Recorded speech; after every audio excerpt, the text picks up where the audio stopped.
Bonjour les amis. Eh bien écoutez, je vous remercie pour toutes les observations que vous avez faites, surtout concernant les normes.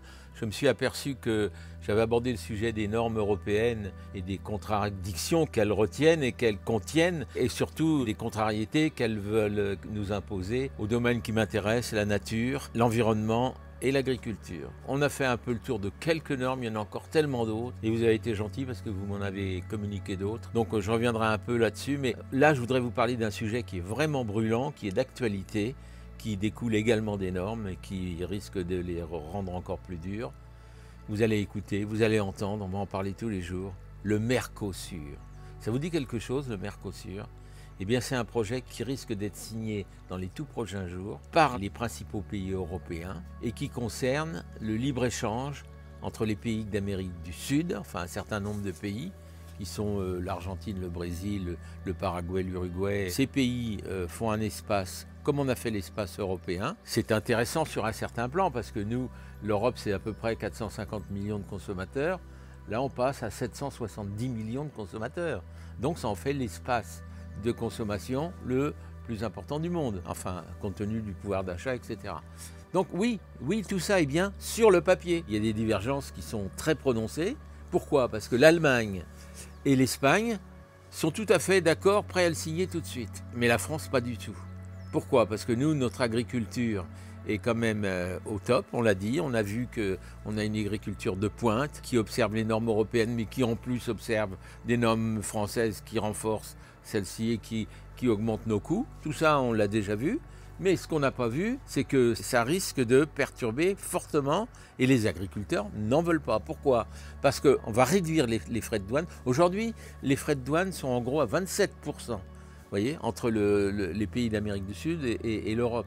27%, ça fait une différence. On sait que les prix de revient sont bien inférieurs dans ces pays-là parce que pas de charges sociales, parce que des salaires minables, etc. Tout ça, on le sait. Chez nous, on ne va pas renoncer à tout ça, hein. Ou alors, si on renonce à tout ça, c'est vraiment pas un progrès, hein.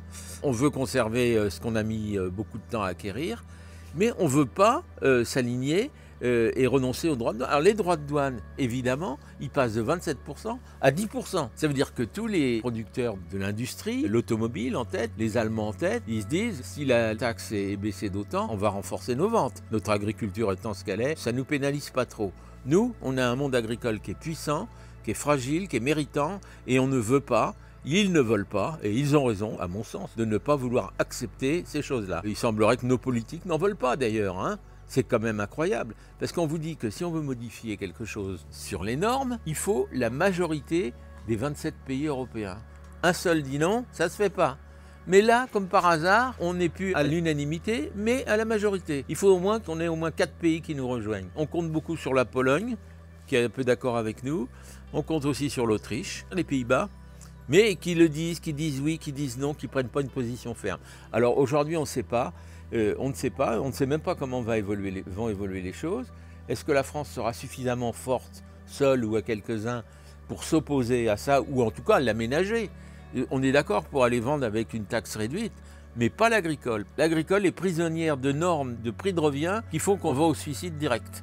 Donc voilà, c'est ce qu'on ne veut pas, c'est ce que les agriculteurs ne veulent pas, et vous allez voir que dans les jours prochains, ils vont tout faire pour le faire savoir, ils vont manifester, comme ils l'ont déjà fait, peut-être encore plus dur cette fois-ci. Soyez attentifs à ce qui se passe, réfléchissez bien, et puis si vous avez des avis sur le sujet, faites-les savoir, mais dites-vous bien que l'agriculture, notre agriculture, sera le grand perdant de ces accords s'ils voient le jour. Donc à réfléchir, à regarder attentivement. Donc on peut comprendre un peu la crainte et le désarroi des agriculteurs, sachant qu'aujourd'hui, une ferme en France est inférieure à 60 hectares. Il y en a des plus petites, hein. Il y en a beaucoup qui ont déjà disparu. Il reste des fermes moyennes, il y en a des plus grandes, mais en moyenne de 60 hectares, sachant que dans les pays d'Amérique du Sud, une ferme c'est 600 hectares. Donc peu de charges sociales, des prix de revient très bas, donc du coup une concurrence déloyale en fait. C'est exactement ce qui est en train de se passer, une concurrence déloyale organisée par l'UE, par l'Union européenne. C'est inacceptable pour les agriculteurs. Et je pense que, au-delà des agriculteurs, ceux qui ne le sont pas, qui sont des consommateurs comme vous et moi, eh bien, nous devons aussi donner notre point de vue. Bon, je sais, nos dirigeants sont contre ça, mais ils ont beau être contre, ils nous ont habitués à dire non, puis à finir par dire oui. Pour les taxes, je vous ai parlé de 27%, je vous ai dire que pour l'automobile et les vêtements, c'est quand même 35% de taxes.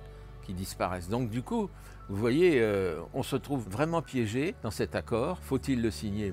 Je ne le pense pas, mais ou en tout cas l'aménager. Oui, s'il est aménagé. Parce que ceux qui font de la machine-outil, ceux qui font de l'industrie pharmaceutique ou même des engrais, ils sont pour, hein. L'accord, ils se disent, nous, on va compenser. On perdra peut-être un peu d'agricole, mais globalement, on sera quand même gagnant. Mais nous, c'est exactement le phénomène inverse. C'est toujours le problème de faire des unions avec à plusieurs. On est 27 aujourd'hui dans cette Europe, avec des intérêts très divergents. Comment voulez-vous qu'on se mette d'accord?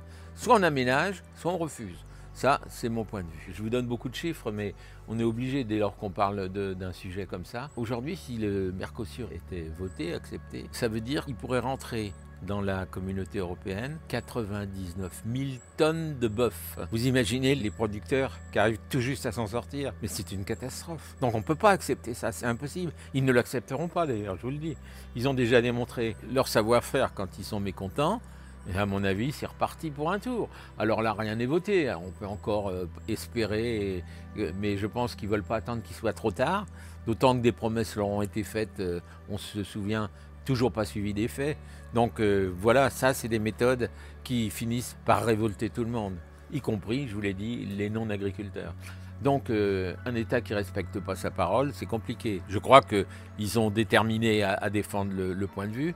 Mais je crains qu'il soit un peu tard aussi. Voilà, donc dans l'UE, pour avoir le quota de blocage, il nous faut l'accord, je l'ai dit, de la Pologne, qui vote dans le même sens que nous, de l'Autriche. Ça, c'est pratiquement acquis. On serait 3, mais il nous en faut 4. Et il nous en faut 4 pour bloquer. Et il y en a 2 autres qui n'ont pas fait connaître leur point de vue, qui disent qu'ils ne sont pas d'accord, qu'ils sont d'accord, on ne sait pas trop. C'est les Pays-Bas. Donc on compte sur eux parce que c'est un pays aussi essentiellement agricole. Donc on compte sur eux pour nous rejoindre. Et l'Irlande, qui également est un pays agricole. Donc on a quand même encore un peu d'espoir. C'est ça que je veux vous dire. Mais ça va être difficile. Il faut vraiment qu'ils votent dans notre sens à nous. Je sais que les rencontres avec la présidente Van der Leyen de la communauté européenne n'ont rien donné. Parce qu'elle aussi, elle est du genre à dire oui, oui, oui par devant et non, non, non par derrière.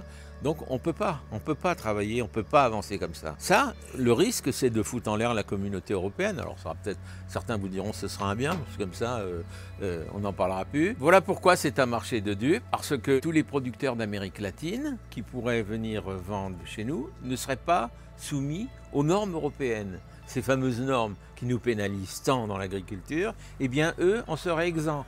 Alors déjà avec des coûts de revient beaucoup plus bas et pas de normes, mais alors on va au suicide direct là. La France l'a bien compris, la France défend ses intérêts et ses agriculteurs. Je voudrais souligner quand même que pour une fois, une des rares fois, l'unanimité politique est faite en France. Tous bords confondus, de l'extrême gauche à l'extrême droite et tout le centre, tout le monde est contre ce projet de Mercosur, tel qu'il est prévu.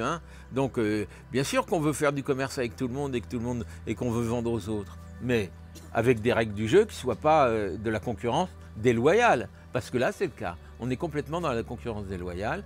Eh bien vous allez voir, regardez les actualités, ça va sûrement péter très fort chez nous, parce que les agriculteurs n'en peuvent plus, ils ne vont pas certainement mourir sans rien dire. Et ma foi, à vous de voir de quel camp vous êtes. Mais pour moi, comme on dit, ma religion est faite. Donc, en attendant, mes amis, faites-moi part de vos points de vue. Peut-être que vous avez des remarques pertinentes. Je suis prêt à les entendre, et même à en débattre avec tout le monde. Sur le site, allez-y, je vous écoute, je vous attends. Je suis ouvert, je suis prêt pour le débat. En attendant, écoutez, je vous souhaite quand même le meilleur. Abonnez-vous si ce n'est fait et consultez. Parlez-en autour de vous, faites circuler les vidéos. Et puis moi, je vous dis à très bientôt, mes amis.